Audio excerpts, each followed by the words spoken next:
حضرت سعد کا یہ فیصلہ انتہائی عدل و انصاف پر مبنی تھا، کیونکہ بنو قریظہ نے مسلمانوں کی موت و حیات کے نازک ترین لمحات میں جو خطرناک بدعہدی کی تھی وہ تو تھی ہی، اس کے علاوہ انہوں نے مسلمانوں کے خاتمے کے لیے 1500 تلواریں، 2000 نیزے، 300 زرہیں اور 500 ڈھال مہیا کر رکھے تھے، جس پر فتح کے بعد مسلمانوں نے قبضہ کیا۔ اس فیصلے کے بعد رسول اللہ صلی اللہ علیہ وسلم کے حکم پر بنو قریظہ کو مدینہ لا کر بنو نجار کی ایک عورت جو حارث کی صاحبزادی تھیں کے گھر میں قید کر دیا گیا۔ مدینے کے بازار میں خندقیں کھودی گئیں، پھر انہیں ایک ایک جماعت کر کے لے جایا گیا اور ان خندقوں میں ان کی گردنیں مار دی گئیں۔ کارروائی شروع ہونے کے تھوڑی دیر بعد باقی ماندہ قیدیوں نے اپنے سردار کعب بن اسد سے دریافت کیا کہ آپ کا کیا اندازہ ہے، ہمارے ساتھ کیا ہو رہا ہے؟ اس نے کہا، کیا تم لوگ کسی بھی جگہ سمجھ بوجھ نہیں رکھتے؟ دیکھتے نہیں کہ پکارنے والا رک نہیں رہا ہے اور جانے والا پلٹ نہیں رہا ہے؟ یہ خدا کی قسم قتل ہے۔ بہرکیف ان سب کی، جن کی تعداد 600 اور 700 کے درمیان تھی، گردنیں مار دی گئیں۔ اس کارروائی کے ذریعے غدر و خیانت کے ان سانپوں کا مکمل طور پر خاتمہ ہو گیا جنہوں نے پختہ عہد و پیمان توڑا تھا۔ مسلمانوں کے خاتمے کے لیے ان کی زندگی کے نہایت سنگین اور نازک ترین لمحات میں دشمن کو مدد دے کر جنگ کے اکابر مجرمین کا کردار ادا کیا تھا، اور اب وہ واقعتاً مقدمے اور پھانسی کے مستحق ہو چکے تھے۔ بنو قریظہ کی اس تباہی کے ساتھ ہی بنو نذیر کا شیطان اور جنگ احزاب کا ایک بڑا مجرم حیی بن اخطب بھی اپنے کیفر کردار کو پہنچ گیا۔ یہ شخص ام المومنین حضرت صفیہ رضی اللہ عنہا کا باپ تھا۔ قریش و غطفان کی واپسی کے بعد جب بنو قریظہ کا محاصرہ کیا گیا اور انہوں نے قلعہ بندی اختیار کی تو یہ بھی ان کے ہمراہ قلعہ بند ہو گیا تھا، کیونکہ غزوہ احزاب کے ایام میں یہ شخص جب کعب بن اسد کو غدر و خیانت پر آمادہ کرنے کے لیے آیا تھا تو اس کا وعدہ کر رکھا تھا اور اب اسی وعدے کو نبھا رہا تھا۔ اسے جس وقت خدمت نبوی صلی اللہ علیہ وسلم میں لایا گیا، ایک جوڑا زیبتن کیے ہوئے تھا جسے خود ہی ہر جانب سے ایک ایک انگل پھاڑ رکھا تھا تاکہ اسے مال غنیمت میں نہ رکھوا لیا جائے۔ اس کے دونوں ہاتھ گردن کے پیچھے رسی سے یکجا بندھے ہوئے تھے۔ اس نے رسول اللہ صلی اللہ علیہ وسلم کو مخاطب کر کے کہا، سنیے، میں نے آپ کی عداوت پر اپنے آپ کو ملامت نہیں کی، لیکن جو اللہ سے لڑتا ہے مغلوب ہو جاتا ہے۔ پھر لوگوں کو مخاطب کر کے کہا، لوگو، اللہ کے فیصلے میں کوئی حرج نہیں، یہ تو نوشتہ تقدیر ہے اور ایک بڑا قتل ہے جو اللہ نے بنی اسرائیل پر لکھ دیا تھا۔ اس کے بعد وہ بیٹھا اور اس کی گردن مار دی گئی۔ اس واقعے میں بنو قریظہ کی ایک عورت بھی قتل کی گئی۔ اس نے حضرت خلاد بن سوید رضی اللہ عنہ پر چکی کا پاٹ پھینک کر انہیں قتل کر دیا تھا، اسی کے بدلے اسے قتل کیا گیا۔ رسول اللہ صلی اللہ علیہ وسلم کا حکم تھا جس کے زیر ناف بال آ چکے ہوں اسے قتل کر دیا جائے۔ چونکہ حضرت عطیہ خرزی کو ابھی بال نہیں آئے تھے لہٰذا انہیں زندہ چھوڑ دیا گیا، چنانچہ وہ مسلمان ہو کر شرف صاحبیت سے مشرف ہوئے۔ حضرت ثابت بن قیس نے گزارش کی کہ زبیر بن باتا اور اس کے اہل و عیال کو ان کے لیے ہبہ کر دیا جائے۔ اس کی وجہ یہ تھی کہ زبیر نے ثابت پر کچھ احسانات کیے تھے، ان کی گزارش منظور کر لی گئی۔ اس کے بعد ثابت بن قیس نے زبیر سے کہا کہ رسول اللہ صلی اللہ علیہ وسلم نے تم کو اور تمہارے اہل و عیال کو میرے لیے ہبہ کر دیا ہے، اور میں ان سب کو تمہارے حوالے کرتا ہوں، یعنی تم بال بچوں سمیت آزاد ہو۔ لیکن جب زبیر بن باتا کو معلوم ہوا کہ اس کی قوم قتل کر دی گئی ہے تو اس نے کہا، ثابت، تم پر میں نے جو احسان کیا تھا اس کا واسطہ دے کر کہتا ہوں کہ مجھے بھی دوستوں تک پہنچا دو۔ چنانچہ اس کی بھی گردن مار کر اسے اس کے یہودی دوستوں تک پہنچا دیا گیا۔ البتہ ثابت نے زبیر بن باتا کے لڑکے عبد الرحمن کو زندہ رکھا، چنانچہ وہ اسلام لا کر شرف صاحبیت سے مشرف ہوئے۔ اسی طرح بنو نجار کی ایک خاتون حضرت ام المنذر سلمہ بنت قیس نے گزارش کی کہ سموال خرزی کے لڑکے رفاعہ کو ان کے لیے ہبہ کر دیا جائے۔ ان کی بھی گزارش منظور ہوئی اور رفاعہ کو ان کے حوالے کر دیا گیا۔ انہوں نے رفاعہ کو زندہ رکھا اور وہ بھی اسلام لا کر شرف صحبت سے مشرف ہوئے۔ چند اور افراد نے بھی اسی رات ہتھیار ڈالنے کی کارروائی سے پہلے اسلام قبول کر لیا تھا، لہٰذا ان کی بھی جان و مال اور ذریت محفوظ رہی۔ اسی رات عمر نامی ایک اور شخص جس نے بنو قریظہ کی بدعہدی میں شرکت نہ کی تھی باہر نکلا۔ اسے پہرے داروں کے کمانڈر محمد بن مسلمہ نے دیکھا لیکن پہچان کر چھوڑ دیا، پھر معلوم نہیں وہ کہاں گیا۔ بنو قریظہ کے اموال کو رسول اللہ صلی اللہ علیہ وسلم نے خمس نکال کر تقسیم فرما دیا۔ شہ سواروں کو 3 حصے دیے، ایک حصہ اس کا اپنا اور 2 حصہ گھوڑوں کا، اور پیدل کو 1 حصہ دیا۔ قیدیوں اور بچوں کو حضرت سعد بن زید انصاری رضی اللہ عنہ کی نگرانی میں نجد بھیج کر ان کے عوض گھوڑے اور ہتھیار خرید لیے۔ رسول اللہ صلی اللہ علیہ وسلم نے اپنے لیے بنو قریظہ کی عورتوں میں سے حضرت ریحانہ بنت عمر بن خنافہ کو منتخب کیا۔ یہ ابن اسحاق کے بقول آپ صلی اللہ علیہ وسلم کی وفات تک آپ صلی اللہ علیہ وسلم کی ملکیت میں ہیں، لیکن قلبی کا بیان ہے کہ نبی صلی اللہ علیہ وسلم نے انہیں سن 6 ہجری میں آزاد کر کے شادی کر لی تھی۔ پھر جب آپ حجۃ الوداع سے واپس تشریف لائے تو ان کا انتقال ہو گیا اور آپ نے انہیں بقیع میں دفن فرما دیا۔ جب بنو قریظہ کا کام تمام ہو چکا تو بندہ صالح حضرت سعد بن معاذ رضی اللہ عنہ کی اس دعا کی قبولیت کا ظہور کا وقت آ گیا جس کا ذکر غزوہ احزاب کے دوران آ چکا ہے۔ چنانچہ ان کا زخم پھوٹ گیا۔ اس وقت وہ مسجد نبوی میں تھے۔ نبی صلی اللہ علیہ وسلم نے ان کے لیے وہیں خیمہ لگوا دیا تھا تاکہ قریب ہی سے ان کی عیادت کر لیا کریں۔ حضرت عائشہ رضی اللہ عنہا کا بیان ہے کہ زخم ان کے لبا سے پھوٹ کر بہا۔ مسجد میں بنو غفار کے بھی چند خیمے تھے، وہ یہ دیکھ کر چونکے کہ ان کی جانب خون بہہ کر آ رہا ہے۔ انہوں نے کہا، خیمے والو، یہ کیا ہے جو تمہاری طرف سے ہماری طرف آ رہا ہے؟ دیکھا تو حضرت سعد کے زخم سے خون کی دھار رواں تھی، پھر اسی سے ان کی موت واقع ہو گئی۔ صحیحین میں حضرت جابر رضی اللہ عنہ سے مروی ہے کہ رسول اللہ صلی اللہ علیہ وسلم نے فرمایا کہ سعد بن معاذ رضی اللہ عنہ کی موت سے رحمان کا عرش ہل گیا۔ امام ترمذی نے حضرت انس سے ایک حدیث روایت کی ہے اور اسے صحیح بھی قرار دیا ہے کہ جب حضرت سعد بن معاذ رضی اللہ عنہ کا جنازہ اٹھایا گیا تو منافقین نے کہا، ان کا جنازہ کس قدر ہلکا ہے۔ رسول اللہ صلی اللہ علیہ وسلم نے فرمایا، اسے فرشتے اٹھائے ہوئے تھے۔ بنو قریظہ کے محاصرے کے دوران ایک مسلمان شہید ہوئے جن کا نام خلاد بن سوید ہے۔ یہ وہی صحابی ہیں جن پر بنو قریظہ کی ایک عورت نے چکی کا پاٹ پھینک کر مارا تھا۔ ان کے علاوہ حضرت عکاشہ کے بھائی ابو سینان بن محسن نے محاصرے کے دوران وفات پائی۔ جہاں تک حضرت ابو لبابہ رضی اللہ عنہ کا معاملہ ہے تو وہ 6 رات مسلسل ستون سے بندھے رہے۔ ان کی بیوی ہر نماز کے وقت آ کر کھول دیتی تھیں اور وہ نماز سے فارغ ہو کر پھر اسی ستون میں بن جاتے تھے۔ اس کے بعد رسول اللہ صلی اللہ علیہ وسلم پر صبح دم ان کی توبہ نازل ہوئی۔ اس وقت آپ حضرت ام سلمہ رضی اللہ عنہا کے مکان میں تشریف فرما تھے۔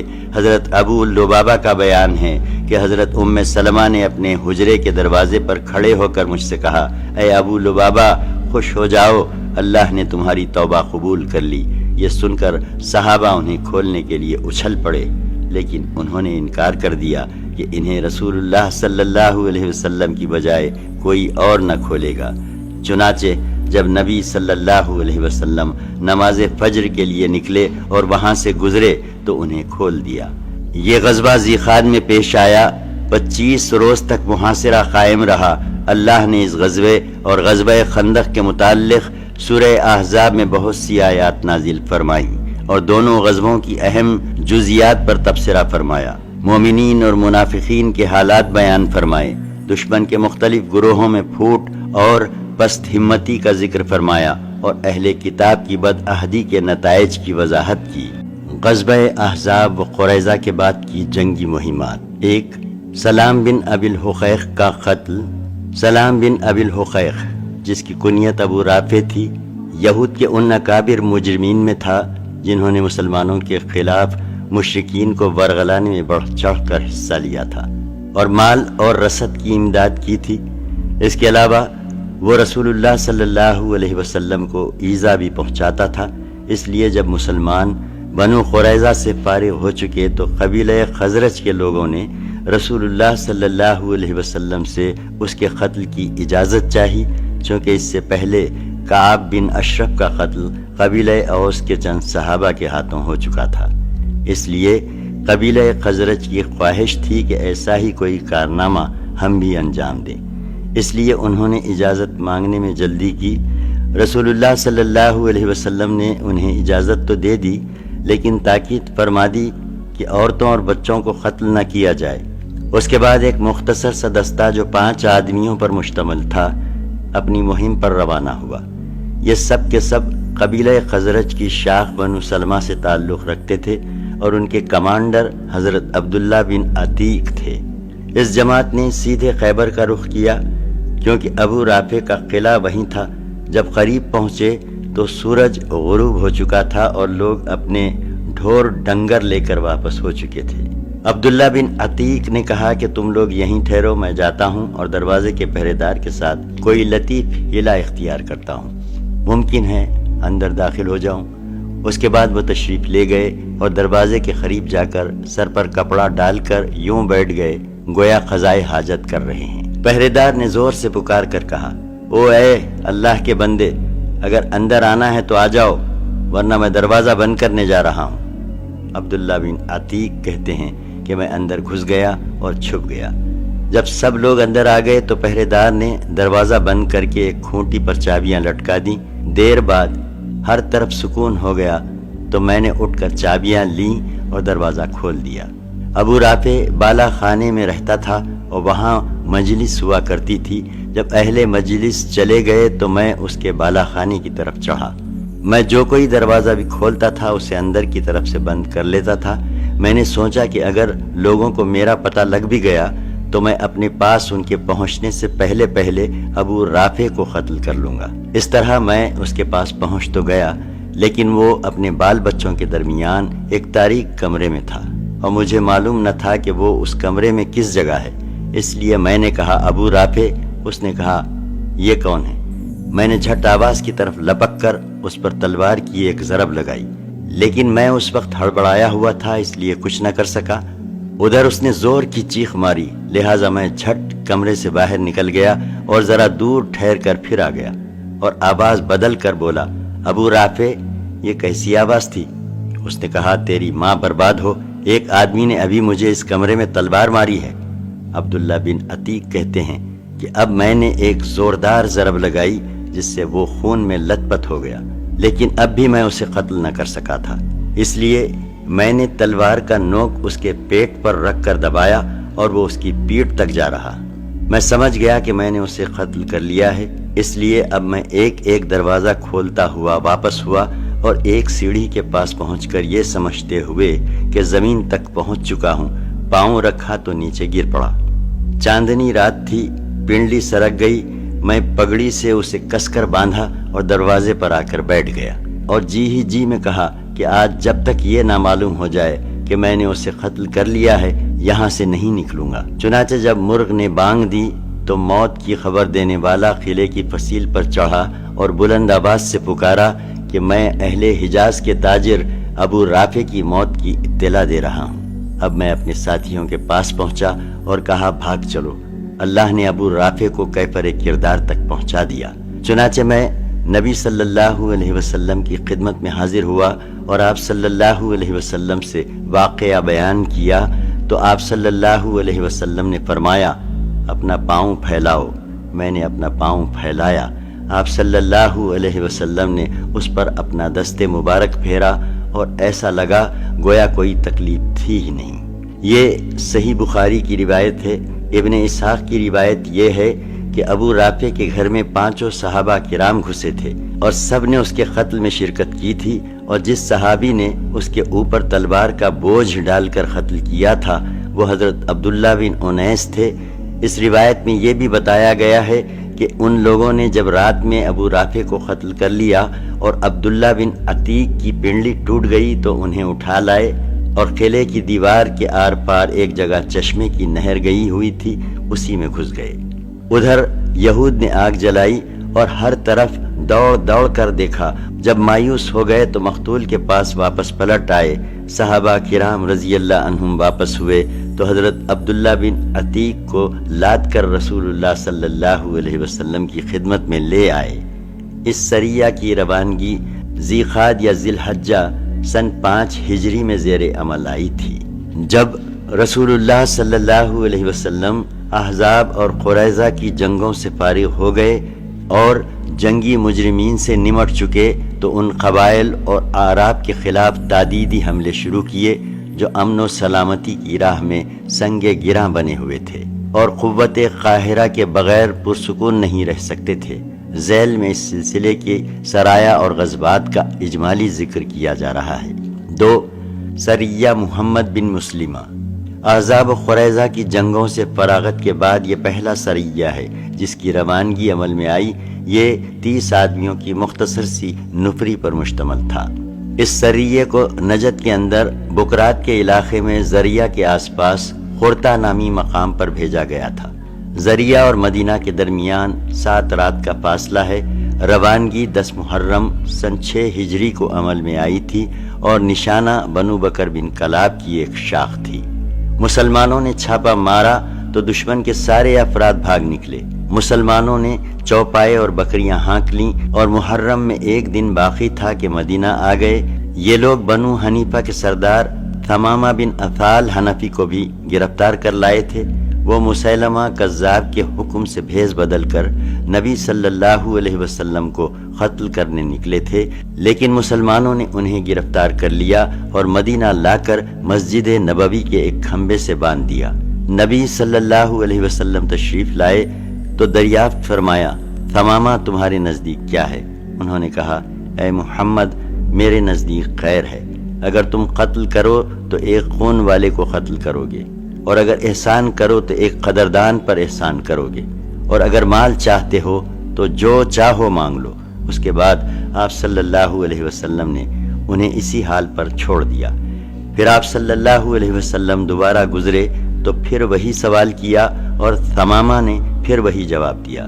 اس کے بعد آپ صلی اللہ علیہ وسلم تیسری بار گزرے تو پھر وہی سوال و جواب ہوا۔ اس کے بعد آپ صلی اللہ علیہ وسلم نے صحابہ سے فرمایا کہ ثمامہ کو آزاد کر دو۔ انہوں نے آزاد کر دیا۔ ثمامہ مسجد نبوی کے قریب کھجور کے ایک باغ میں گئے، غسل کیا اور آپ صلی اللہ علیہ وسلم کے پاس واپس آ کر مشرف با اسلام ہو گئے۔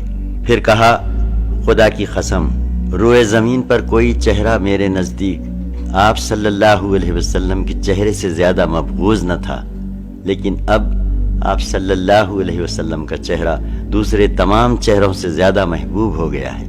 اور خدا کی قسم، روئے زمین پر کوئی دین میرے نزدیک آپ کے دین سے زیادہ مبغوض نہ تھا، مگر اب آپ صلی اللہ علیہ وسلم کا دین دوسرے تمام ادیان سے زیادہ محبوب ہو گیا ہے۔ آپ کے سواروں نے مجھے اس حالت میں گرفتار کیا تھا کہ میں عمرہ کا ارادہ کر رہا تھا۔ رسول اللہ صلی اللہ علیہ وسلم نے انہیں بشارت دی اور حکم دیا کہ عمرہ کر لیں۔ جب وہ دیار قریش میں پہنچے تو انہوں نے کہا، ثمامہ تم بددین ہو گئے ہو۔ ثمامہ نے کہا، نہیں، بلکہ میں محمد صلی اللہ علیہ وسلم کے ہاتھ پر مسلمان ہو گیا ہوں۔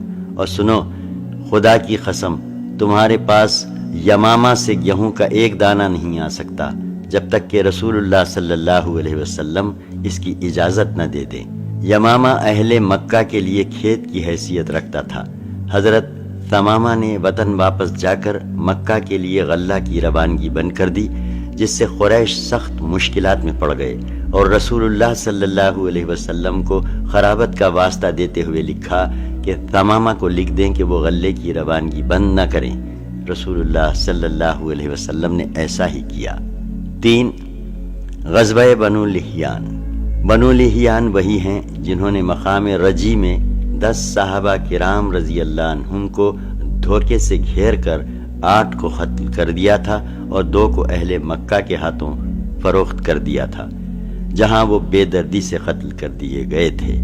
لیکن چونکہ ان کا علاقہ حجاز کے اندر بہت دور حدود مکہ سے قریب واقع تھا اور اس وقت مسلمانوں اور قریش و اعراب کے درمیان سخت کشاکش برپا تھی، اس لیے رسول اللہ صلی اللہ علیہ وسلم اس علاقے میں بہت اندر تک گھس کر بڑے دشمن کے قریب چلے جانا مناسب نہیں سمجھتے تھے، لیکن جب کفار کے مختلف گروہوں کے درمیان پھوٹ پڑ گئی، ان کے عزائم کمزور پڑ گئے اور انہوں نے حالات کے سامنے بڑی حد تک گھٹنے ٹیک دیے، تو آپ صلی اللہ علیہ وسلم نے محسوس کیا کہ اب بنو لحیان سے رجی کے مقتولین کا بدلہ لینے کا وقت آ گیا ہے۔ چنانچہ آپ صلی اللہ علیہ وسلم نے ربیع الاول یا جمادی الاولیٰ سن 6 ہجری میں 200 صحابہ کی معیت میں ان کا رخ کیا، مدینے میں حضرت ابن ام مکتوم کو اپنا جانشین بنایا اور ظاہر کیا کہ آپ ملک شام کا ارادہ رکھتے ہیں۔ اس کے بعد آپ صلی اللہ علیہ وسلم یلغار کرتے ہوئے امج اور اسپان کے درمیان بطن غران نامی ایک وادی میں، جہاں آپ کے صحابہ کرام رضی اللہ عنہم کو شہید کیا گیا تھا، پہنچے اور ان کے لیے رحمت کی دعائیں کی۔ ادھر بنو لحیان کو آپ صلی اللہ علیہ وسلم کی آمد کی خبر ہو گئی تھی، اس لیے وہ پہاڑ کی چوٹیوں پر نکل بھاگے اور ان کا کوئی بھی آدمی گرفت میں نہ آ سکا۔ آپ صلی اللہ علیہ وسلم نے ان کی سرزمین میں 2 روز قیام فرمایا۔ اس دوران سریے بھی بھیجے لیکن بنو لحیان نہ مل سکے۔ اس کے بعد آپ صلی اللہ علیہ وسلم نے اسپان کا قصد کیا اور وہاں سے 10 شہسوار کراغ الغمیم بھیجے تاکہ قریش کو بھی آپ کی آمد کی خبر ہو جائے۔ اس کے بعد آپ کل 14 دن مدینے سے باہر گزار کر مدینہ واپس آ گئے۔ اس مہم سے فارغ ہو کر رسول اللہ صلی اللہ علیہ وسلم نے پے در پے فوجی مہمات اور سریے روانہ فرمائے، ذیل میں ان کا مختصراً ذکر کیا جا رہا ہے۔ 4 سریے غمر۔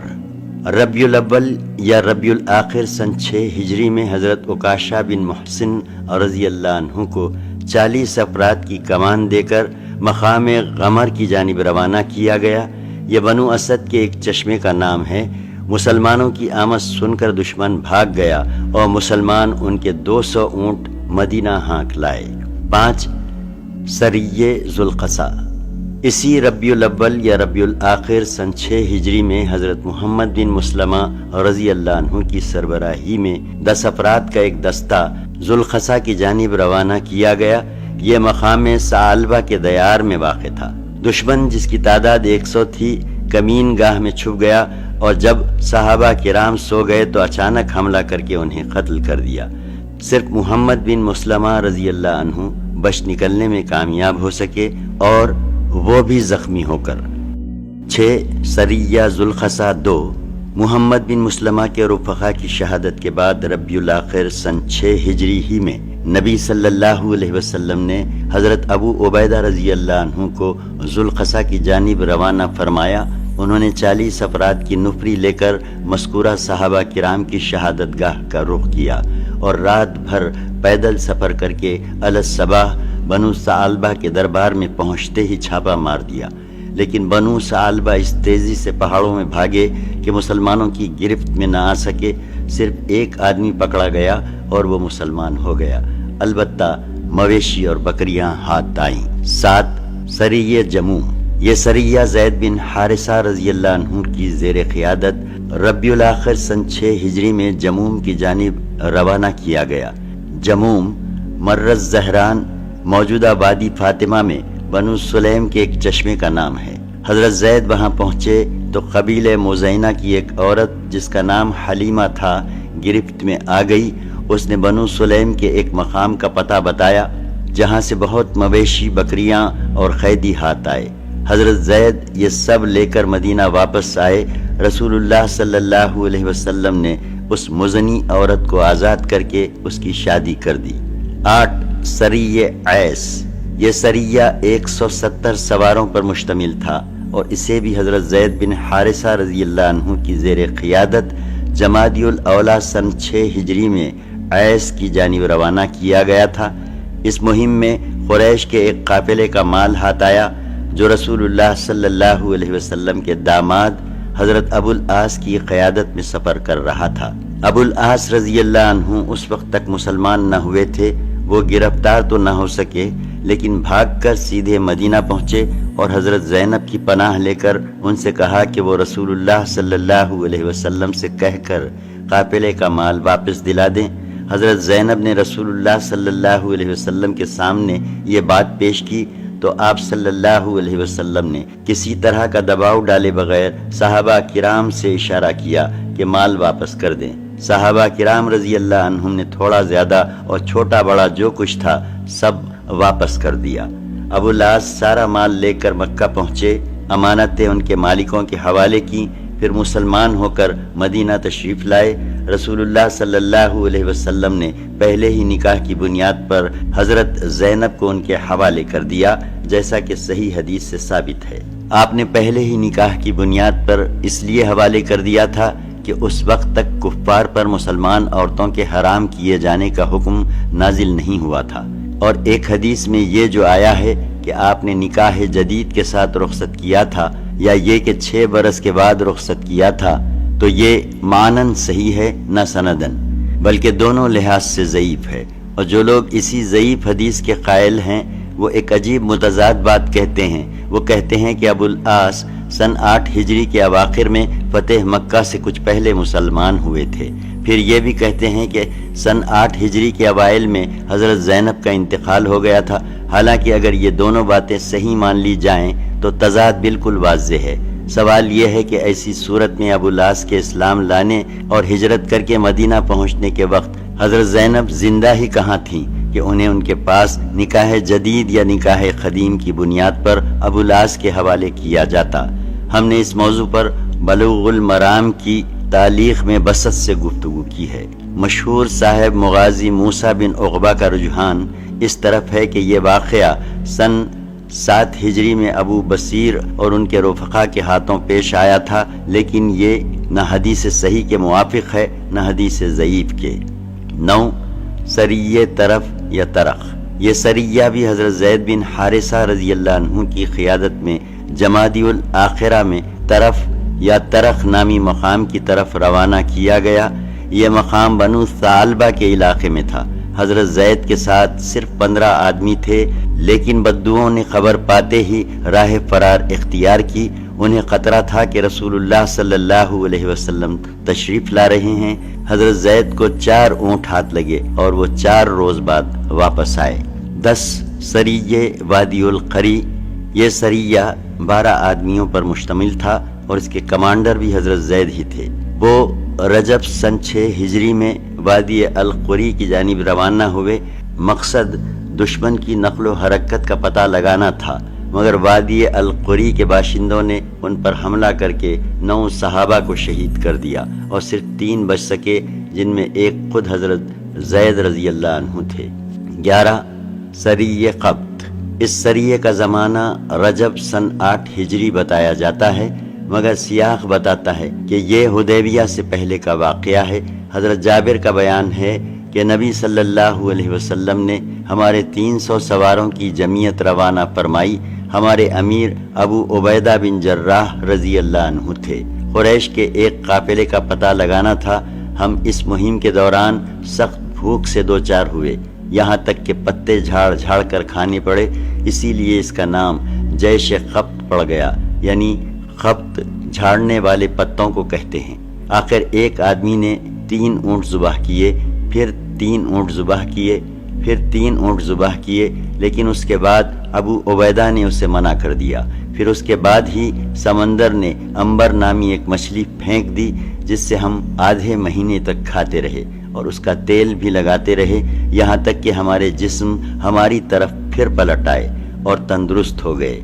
ابو عبیدہ رضی اللہ عنہ نے اس کی پسلی کا ایک کانٹا لیا اور لشکر کے اندر سب سے لمبے آدمی اور سب سے لمبے اونٹ کو دیکھ کر آدمی کو اس پر سوار کیا، اور وہ سوار ہو کر کانٹے کے نیچے سے گزر گیا۔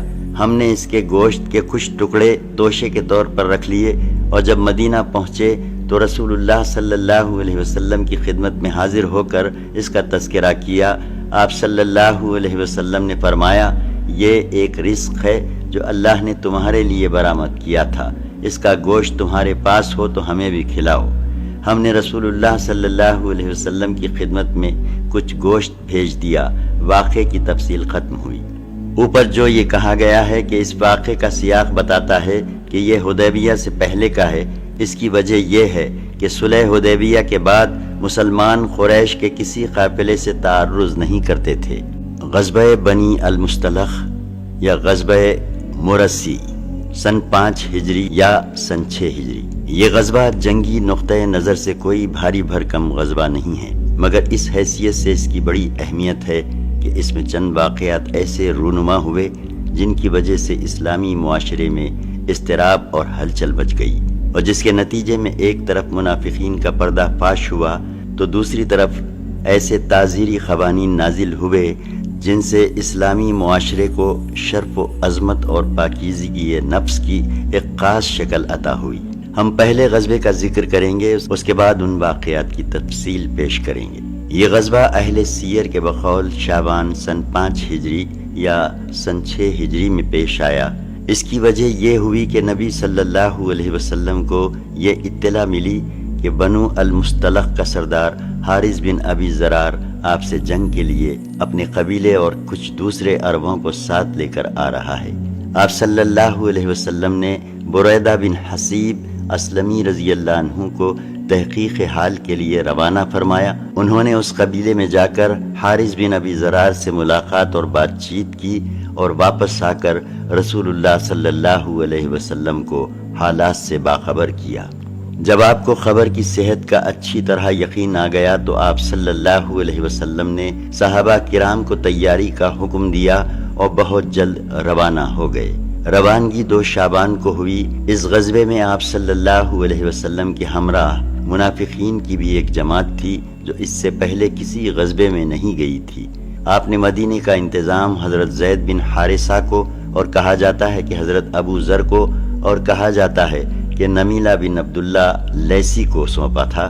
حارث بن ابی ضرار نے اسلامی لشکر کی خبر لانے کے لیے ایک جاسوس بھیجا تھا، لیکن مسلمانوں نے اسے گرفتار کر کے قتل کر دیا۔ جب حارث بن ابی ضرار اور اس کے رفقا کو رسول اللہ صلی اللہ علیہ وسلم کی روانگی اور اپنے جاسوس کے قتل کیے جانے کا علم ہوا تو وہ سخت خوفزدہ ہوئے، اور جو عرب ان کے ساتھ تھے وہ سب بکھر گئے۔ رسول اللہ صلی اللہ علیہ وسلم چشمہ مرسی تک پہنچے تو بنو مصطلق آمادہ جنگ ہو گئے۔ رسول اللہ صلی اللہ علیہ وسلم اور صحابہ کرام نے بھی صف بندی کر لی۔ پورے اسلامی لشکر کے علمبردار حضرت ابو بکر رضی اللہ عنہ تھے، اور خاص انصار کا پھریرا حضرت سعد بن عبادہ رضی اللہ عنہ کے ہاتھ میں تھا۔ کچھ دیر فریقین میں تیروں کا تبادلہ ہوا، اس کے بعد رسول اللہ صلی اللہ علیہ وسلم کے حکم سے صحابہ کرام نے یک بار کی حملہ کیا اور فتح یاب ہو گئے۔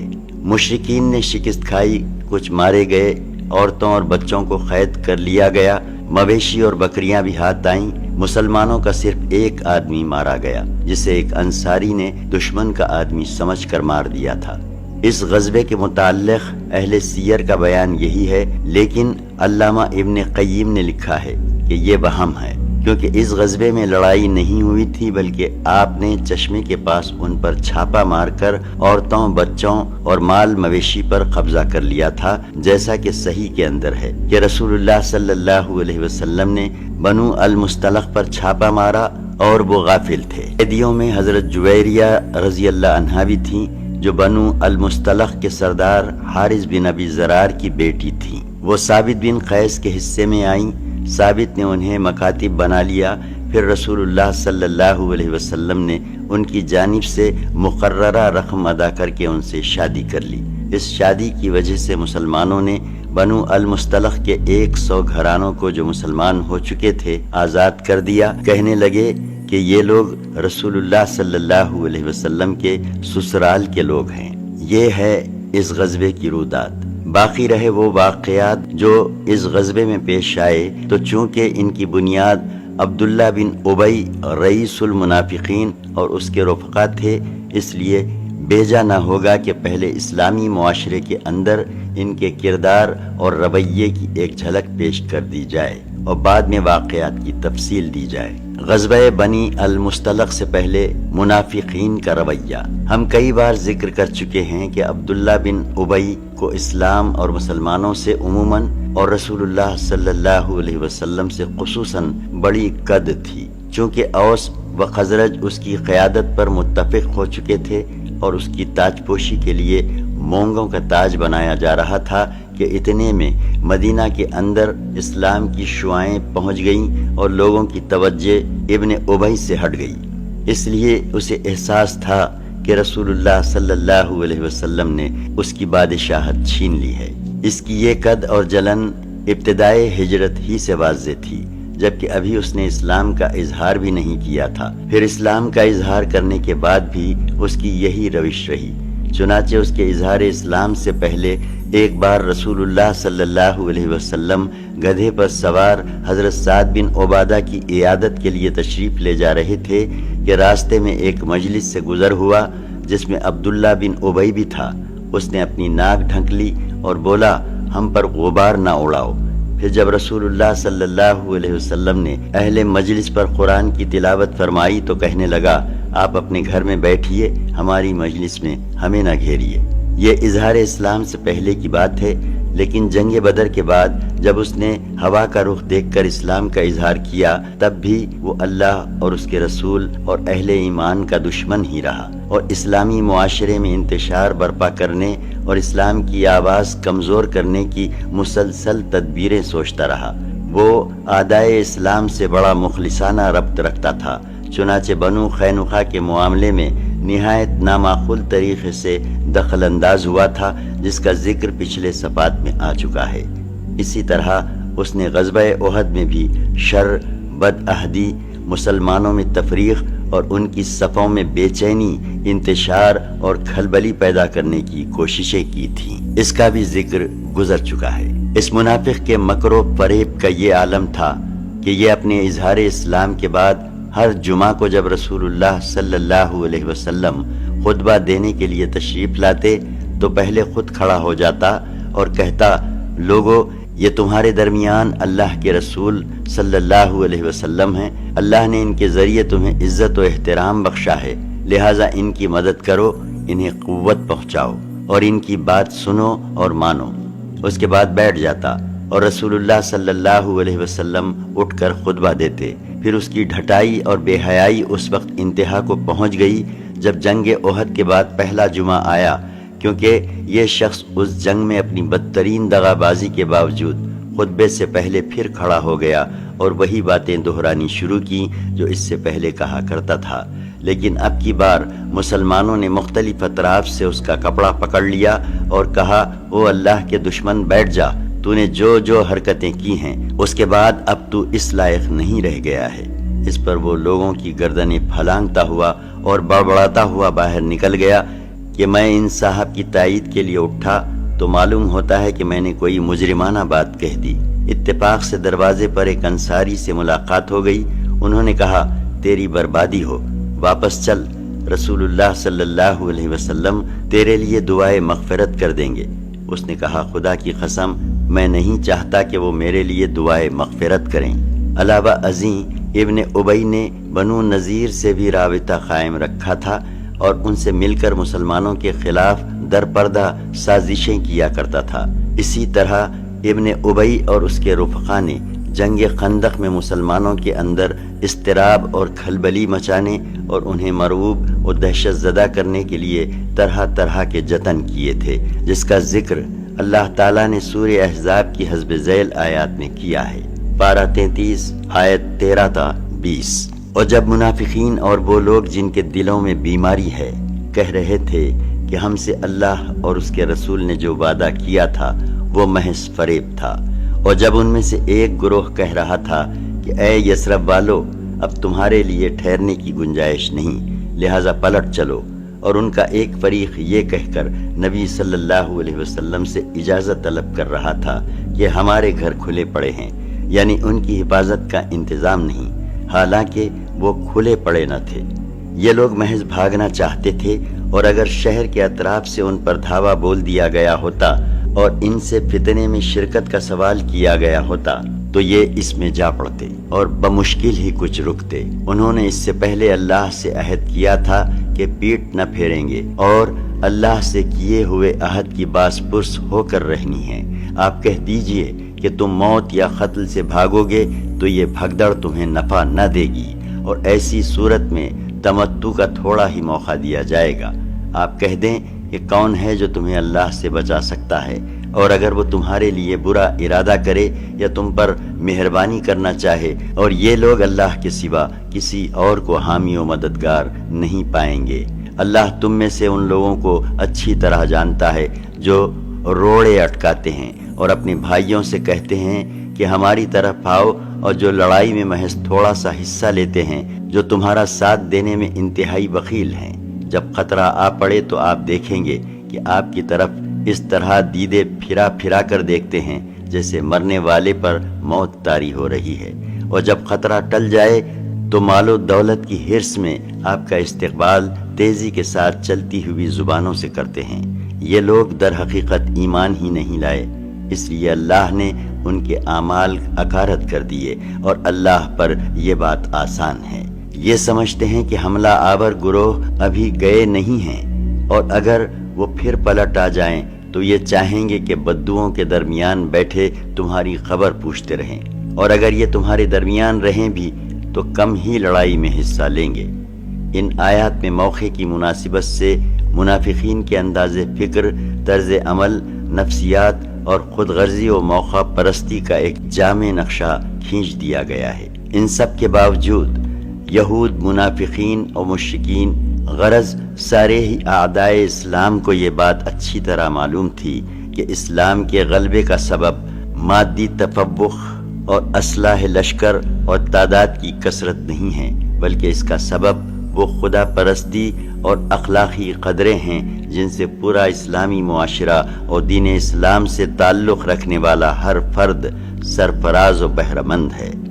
ان اعدائے اسلام کو یہ بھی معلوم تھا کہ اس فیض کا سرچشمہ رسول اللہ صلی اللہ علیہ وسلم کی ذات گرامی ہے، جو ان اخلاقی قدروں کا معجزے کی حد تک سب سے بلند نمونہ ہے۔ اسی طرح یہ اعدائے اسلام 4 یا 5 سال تک برسر پیکار رہ کر یہ بھی سمجھ چکے تھے کہ اس دین اور اس کے حاملین کو ہتھیاروں کے بل پر نیست و نابود کرنا ممکن نہیں۔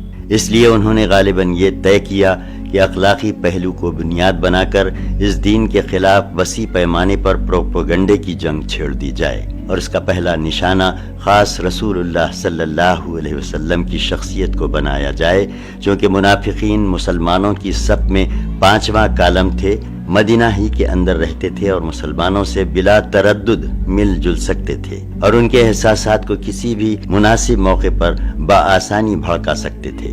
اس لیے اس پروپیگنڈے کی ذمہ داری ان منافقین نے اپنے سر لی یا ان کے سر ڈالی گئی، اور عبداللہ بن ابی اور رئیس المنافقین نے اس کی قیادت کا بیڑا اٹھایا۔ ان کا یہ پروگرام اس وقت ذرا زیادہ کھل کر سامنے آیا جب حضرت زید بن حارثہ رضی اللہ عنہ نے حضرت زینب کو طلاق دی اور نبی صلی اللہ علیہ وسلم نے ان سے شادی کی، چونکہ عرب کا دستور یہ چلا آ رہا تھا کہ وہ متبنہ یعنی منہ بولے بیٹے کو اپنے حقیقی بیٹے کا درجہ دیتے تھے اور اس کی بیوی کو حقیقی بیٹے کی بیوی کی طرح حرام سمجھتے تھے۔ اس لیے جب نبی صلی اللہ علیہ وسلم نے حضرت زینب سے شادی کی تو منافقین کو نبی صلی اللہ علیہ وسلم کے خلاف شور و شغب برپا کرنے کے لیے اپنی دانست میں 2 کمزور پہلو ہاتھ آئے۔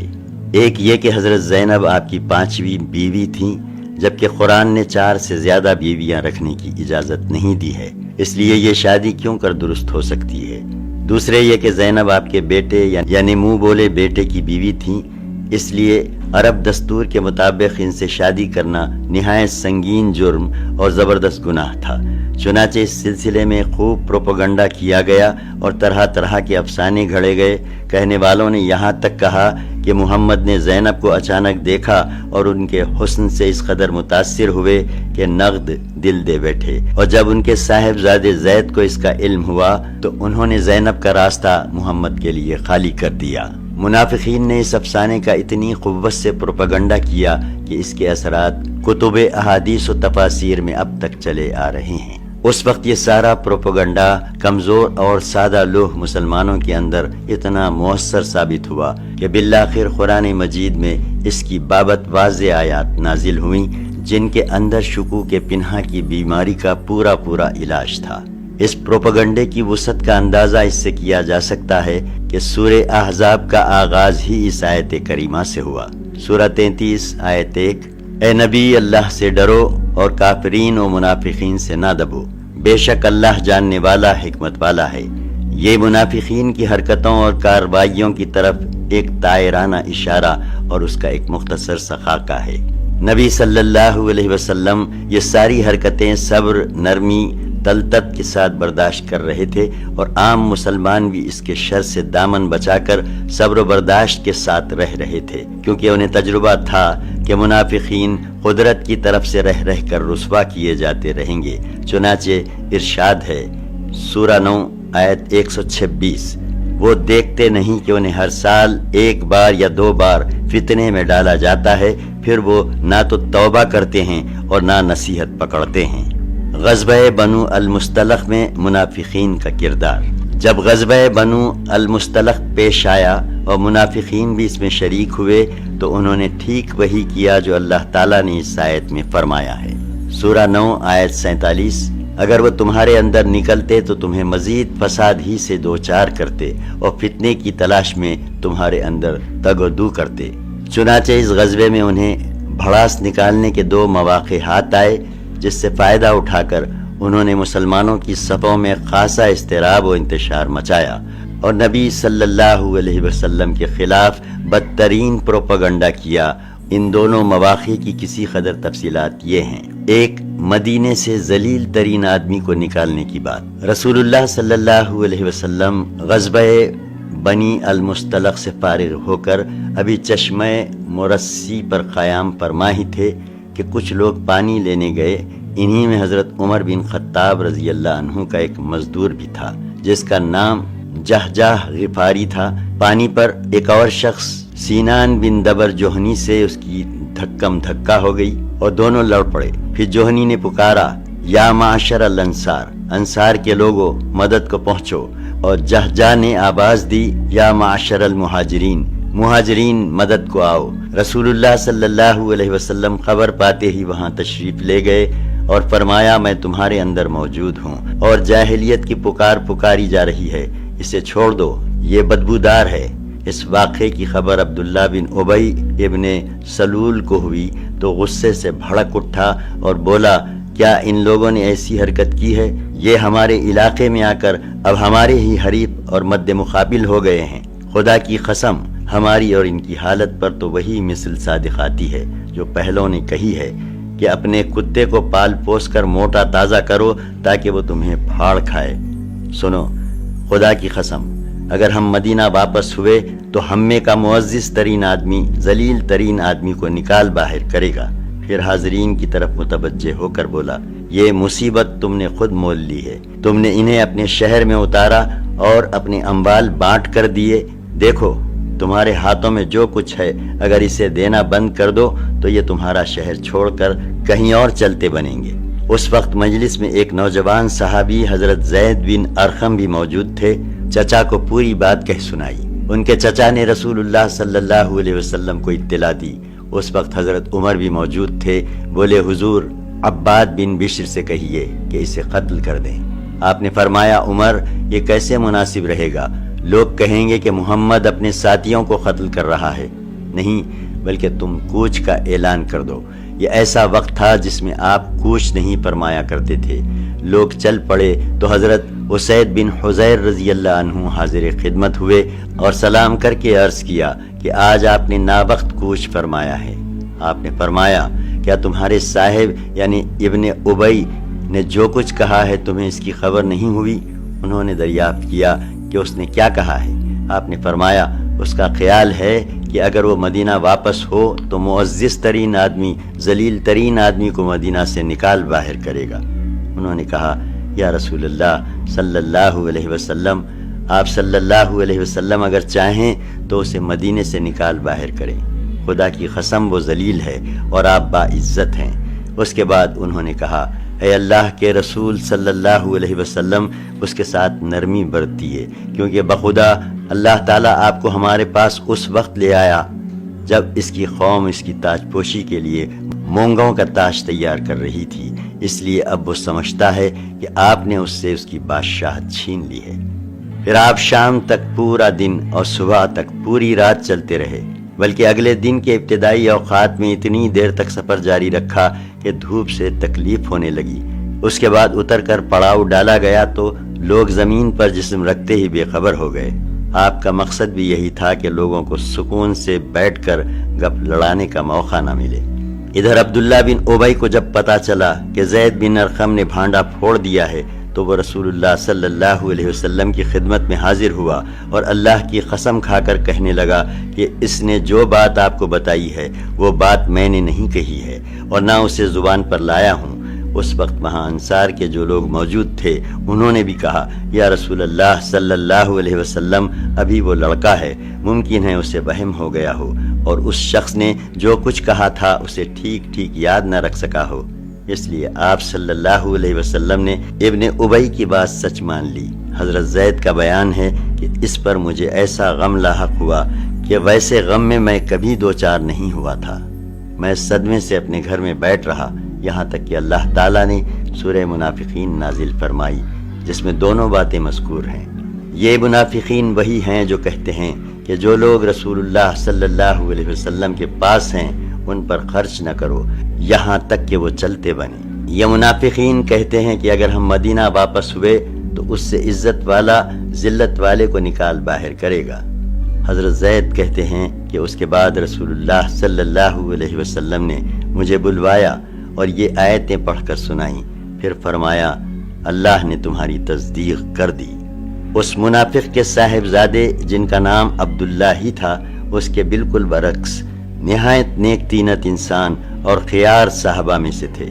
انہوں نے اپنے باپ سے برات اختیار کر لی اور مدینہ کے دروازے پر تلوار سونت کر کھڑے ہو گئے۔ جب ان کا باپ عبداللہ بن ابی وہاں پہنچا تو اس سے بولے، خدا کی قسم آپ یہاں سے آگے نہیں بڑھ سکتے یہاں تک کہ رسول اللہ صلی اللہ علیہ وسلم اجازت دے دیں، کیونکہ حضور صلی اللہ علیہ وسلم عزیز ہیں اور آپ ذلیل ہیں۔ اس کے بعد جب آپ صلی اللہ علیہ وسلم وہاں تشریف لائے تو آپ نے اس کو مدینہ میں داخل ہونے کی اجازت دی اور تب صاحبزادے نے باپ کا راستہ چھوڑا۔ عبداللہ بن ابی کے انہی صاحبزادے حضرت عبداللہ نے آپ سے یہ بھی عرض کی تھی کہ اے اللہ کے رسول صلی اللہ علیہ وسلم، آپ اسے قتل کرنے کا ارادہ رکھتے ہوں تو مجھے فرمائیے، خدا کی قسم میں اس کا سر آپ کی خدمت میں حاضر کر دوں گا۔ 2. واقعہ افک۔ اس غزوے کا دوسرا اہم واقعہ افک کا واقعہ ہے۔ اس واقعے کا ماحصل یہ ہے کہ رسول اللہ صلی اللہ علیہ وسلم کا دستور تھا کہ سفر میں جاتے ہوئے ازواج مطہرات کے درمیان قرعہ اندازی فرماتے، جس کا قرعہ نکل آتا اسے ہمراہ لے جاتے۔ اس غزوے میں قرعہ حضرت عائشہ رضی اللہ عنہا کے نام نکلا۔ آپ صلی اللہ علیہ وسلم انہیں ساتھ لے گئے۔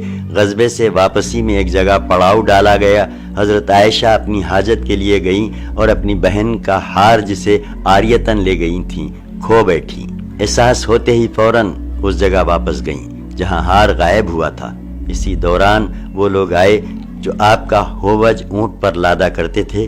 انہوں نے سمجھا آپ ہووج کے اندر تشریف فرما ہیں، اس لیے اسے اونٹ پر لاد دیا اور ہووج کے ہلکے پن پر نہ چوکے، کیونکہ حضرت عائشہ رضی اللہ عنہا ابھی نوعمر تھیں۔ بدن موٹا اور بوجھل نہ تھا، نیز چونکہ کئی آدمیوں نے مل کر ہووج اٹھایا تھا اس لیے بھی ہلکے پن پر تعجب نہ ہوا۔ اگر صرف ایک یا دو آدمی اٹھاتے تو انہیں ضرور محسوس ہو جاتا۔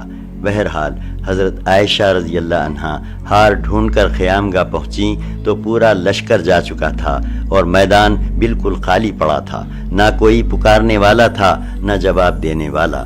وہ اس خیال سے وہیں بیٹھ گئیں کہ لوگ انہیں نہ پائیں گے تو پلٹ کر وہیں تلاش کرنے آئیں گے، لیکن اللہ اپنے امر پر غالب ہے، وہ بالائے عرش سے جو تدبیر چاہتا ہے کرتا ہے۔ چنانچہ حضرت عائشہ رضی اللہ عنہا کی آنکھ لگ گئی اور وہ سو گئیں۔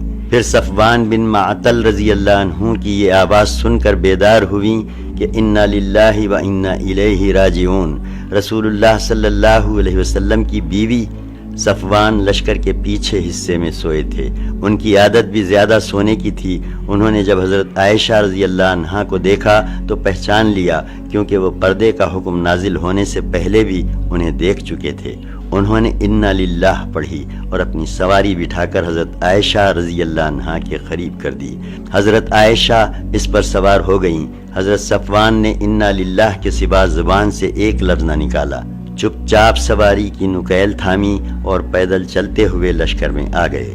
یہ ٹھیک دوپہر کا وقت تھا اور لشکر پڑاؤ ڈال چکا تھا۔ انہیں اس کیفیت کے ساتھ آتا دیکھ کر مختلف لوگوں نے اپنے اپنے انداز پر تبصرہ کیا اور اللہ کے دشمن خبیث عبداللہ بن ابی کو بھڑاس نکالنے کا ایک اور موقع مل گیا۔ چنانچہ اس کے پہلو میں نفاق اور حسد کی جو چنگاری سلگ رہی تھی، اس نے اس کے کرب پنہا کو عیاں اور نمایاں کیا، یعنی بدکاری کی تہمت تراش کر واقعات کے تانے بانے بننا، تہمت کے خاکے میں رنگ بھرنا اور اسے پھیلانا، بڑھانا اور ادھیڑنا اور بننا شروع کیا۔ اس کے ساتھی بھی اسی بات کو بنیاد بنا کر اس کا تقرب حاصل کرنے لگے، اور جب مدینہ آئے تو ان تہمت تراشوں نے خوب جم کر پروپیگنڈا کیا۔ ادھر رسول اللہ صلی اللہ علیہ وسلم خاموش تھے، کچھ بول نہیں رہے تھے، لیکن جب لمبے عرصے تک وحی نہ آئی تو آپ صلی اللہ علیہ وسلم نے حضرت عائشہ سے علیحدگی کے متعلق اپنے خاص صحابہ سے مشورہ کیا۔ حضرت علی رضی اللہ عنہ نے صراحت کیے بغیر اشاروں میں مشورہ دیا کہ آپ ان سے علیحدگی اختیار کر کے کسی اور سے شادی کر لیں، لیکن حضرت اسامہ وغیرہ نے مشورہ دیا کہ آپ انہیں اپنی زوجیت میں برقرار رکھیں اور دشمنوں کی بات پر کان نہ دھریں۔ اس کے بعد آپ نے ممبر پر کھڑے ہو کر عبداللہ بن ابی کو ایذا رسانیوں سے نجات دلانے کی طرف توجہ دلائی۔ اس پر سعد بن معاذ رضی اللہ عنہ نے رغبت ظاہر کی کہ اسے قتل کر دیں، لیکن حضرت سعد بن عبادہ پر، جو عبداللہ بن ابی کے قبیلے خزرج کے سردار تھے، قبائلی حمیت غالب آ گئی اور دونوں طرف سے ترش کلامی ہو گئی، جس کے نتیجے میں دونوں قبیلے بھڑک اٹھے۔ رسول اللہ صلی اللہ علیہ وسلم نے خاصی مشکل سے انہیں خاموش کیا، پھر خود بھی خاموش ہو گئے۔ ادھر حضرت عائشہ رضی اللہ عنہا کا حال یہ تھا کہ وہ غزوے سے واپس آتے ہی بیمار پڑ گئیں اور 1 مہینے تک مسلسل بیمار رہیں۔ انہیں اس تہمت کے بارے میں کچھ بھی معلوم نہ تھا، البتہ انہیں یہ بات کھٹکتی رہتی تھی کہ بیماری کی حالت میں رسول اللہ صلی اللہ علیہ وسلم کی طرف سے جو لطف و عنایت ہوا کرتی تھی، اب وہ نظر نہیں آ رہی تھی۔ بیماری ختم ہوئی تو وہ ایک رات ام مستح کے ہمراہ قضائے حاجت کے لیے میدان میں گئیں۔ اتفاق سے ام مستح اپنی چادر میں پھنس کر پھسل گئیں اور اس پر انہوں نے اپنے بیٹے کو بددعا دی۔ حضرت عائشہ نے اس حرکت پر انہیں ٹوکا تو انہوں نے حضرت عائشہ کو یہ بتلانے کے لیے کہ میرا بیٹا بھی پروپیگنڈے کے جرم میں شریک ہے، تہمت کا واقعہ کہہ سنایا۔ حضرت عائشہ رضی اللہ عنہا نے واپس آ کر اس خبر کا ٹھیک پتہ لگانے کی غرض سے رسول اللہ صلی اللہ علیہ وسلم سے والدین کے پاس جانے کی اجازت چاہی۔ پھر اجازت پا کر والدین کے پاس تشریف لے گئیں اور صورتحال کا یقینی طور پر علم ہو گیا تو بے اختیار رونے لگیں، اور پھر 2 رات اور 1 دن روتے روتے گزر گیا۔ اس دوران نہ نیند کا سرما لگایا، نہ آنسو کی جھڑی رکی۔ وہ محسوس کرتی تھیں کہ روتے روتے کلیجہ شق ہو جائے گا۔ اسی حالت میں رسول اللہ صلی اللہ علیہ وسلم تشریف لائے، کلمہ شہادت پر مشتمل خطبہ پڑھا اور اما بعد کہہ کر فرمایا، اے عائشہ رضی اللہ عنہا، مجھے تمہارے متعلق ایسی اور ایسی بات کا پتہ لگا ہے۔ اگر تم اس سے بری ہو تو اللہ تعالیٰ عنقریب تمہاری برات ظاہر فرما دے گا، اور اگر خدا نخواستہ تم سے کوئی گناہ سرزد ہو گیا ہے تو تم اللہ تعالیٰ سے مغفرت مانگو اور توبہ کرو، کیونکہ بندہ جب اپنے گناہ کا اقرار کر کے اللہ کے حضور توبہ کرتا ہے تو اللہ تعالیٰ اس کی توبہ قبول کر لیتا ہے۔ اس وقت حضرت عائشہ رضی اللہ عنہا کے آنسو ایک دم تھم گئے اور اب انہیں آنسو کا ایک قطرہ بھی محسوس نہ ہو رہا تھا۔ انہوں نے اپنے والدین سے کہا کہ وہ آپ کو جواب دیں، لیکن ان کی سمجھ میں نہ آیا کہ کیا جواب دیں۔ اس کے بعد حضرت عائشہ رضی اللہ عنہا نے خود ہی کہا، واللہ میں جانتی ہوں کہ یہ بات سنتے سنتے آپ لوگوں کے دلوں میں اچھی طرح بیٹھ گئی ہے اور آپ لوگوں نے اسے بالکل سچ سمجھ لیا ہے۔ اس لیے اب اگر میں یہ کہوں کہ میں بری ہوں، اور اللہ خوب جانتا ہے کہ میں بری ہوں، تو آپ لوگ میری بات سچ نہ سمجھیں گے، اور اگر میں کسی بات کا اعتراف کر لوں حالانکہ اللہ خوب جانتا ہے کہ میں اس سے بری ہوں، تو آپ لوگ صحیح مان لیں گے۔ ایسی صورت میں واللہ میرے لیے اور آپ لوگوں کے لیے وہی مثل ہے جسے حضرت یوسف علیہ السلام کے والد نے کہا تھا، جس کا ترجمہ ہے صبر ہی بہتر ہے، اور تم لوگ جو کچھ کہتے ہو اس پر اللہ کی مدد مطلوب ہے۔ اس کے بعد حضرت عائشہ رضی اللہ عنہا دوسری جانب پلٹ کر لیٹ گئیں، اور اسی وقت رسول اللہ صلی اللہ علیہ وسلم پر وحی کا نزول شروع ہو گیا۔ پھر جب آپ صلی اللہ علیہ وسلم سے نزول وحی کی شدت و کیفیت ختم ہوئی تو آپ مسکرا رہے تھے، اور آپ نے پہلی بات جو فرمائی وہ یہ تھی کہ اے عائشہ، اللہ نے تمہیں بری کر دیا۔ اس پر خوشی سے ان کی ماں بولی، عائشہ حضور کی جانب اٹھو، شکریہ ادا کرو۔ انہوں نے اپنے دامن کی برات اور رسول اللہ صلی اللہ علیہ وسلم کی محبت پر اعتماد و وثوق کے سبب قدر ناز کے انداز میں کہا، واللہ میں تو ان کی طرف نہ اٹھوں گی اور صرف اللہ کی حمد کروں گی۔ اس موقع پر واقعہ افک سے متعلق جو آیات اللہ نے نازل فرمائیں وہ سورہ نور کی 10 آیات ہیں جو ان الذین سے شروع ہوتی ہیں۔ اس کے بعد تہمت تراشی کے جرم میں مستہ بن اساسہ، حسان بن ثابت، حمنہ بنت جہش رضی اللہ عنہم کو 80 کوڑے مارے گئے۔ البتہ قبیص عبداللہ بن ابی کی پیٹھ اس سزا سے بچ گئی، حالانکہ تہمت تراشیوں میں وہی سر فہرست تھا اور اسی نے اس معاملے میں سب سے اہم رول ادا کیا تھا۔ اسے سزا نہ دینے کی وجہ یا تو یہ تھی کہ جن لوگوں پر حدود قائم کر دی جاتی ہیں وہ ان کے لیے اخروی عذاب کی تخفیف اور گناہوں کا کفارہ بن جاتی ہیں، اور عبداللہ بن ابی کو اللہ تعالیٰ نے آخرت میں عذاب عظیم دینے کا اعلان فرما دیا تھا، یا پھر وہی مصلحت کار فرما تھی جس کی وجہ سے اسے قتل نہیں کیا گیا۔ اس طرح 1 مہینے کے بعد مدینے کی فضا شک و شبے اور قلق و اضطراب کے بادلوں سے صاف ہو گئی، اور عبداللہ بن ابی اس طرح رسوا ہوا کہ دوبارہ سر نہ اٹھا سکا۔ ابن اسحاق کہتے ہیں کہ اس کے بعد جب وہ کوئی گڑبڑ کرتا تو خود اس کی قوم کے لوگ اسے عتاب کرتے تھے، اس کی گرفت کرتے اور اسے سخت سست کہتے۔ اس کیفیت کو دیکھ کر رسول اللہ صلی اللہ علیہ وسلم نے حضرت عمر رضی اللہ عنہ سے کہا، اے عمر، کیا خیال ہے؟ دیکھو واللہ اگر تم نے اس شخص کو اس دن قتل کر دیا ہوتا جس دن تم نے مجھ سے اسے قتل کرنے کی بات کہی تھی تو اس پر بہت سی ناکیں پھڑک اٹھتی، لیکن آج انہی ناکوں کو اس کے قتل کا حکم دیا جائے تو وہ اسے قتل کر دیں گے۔ حضرت عمر نے کہا، واللہ میری خوب سمجھ میں آ گیا ہے کہ رسول اللہ صلی اللہ علیہ وسلم کا معاملہ میرے معاملے سے زیادہ بابرکت ہے۔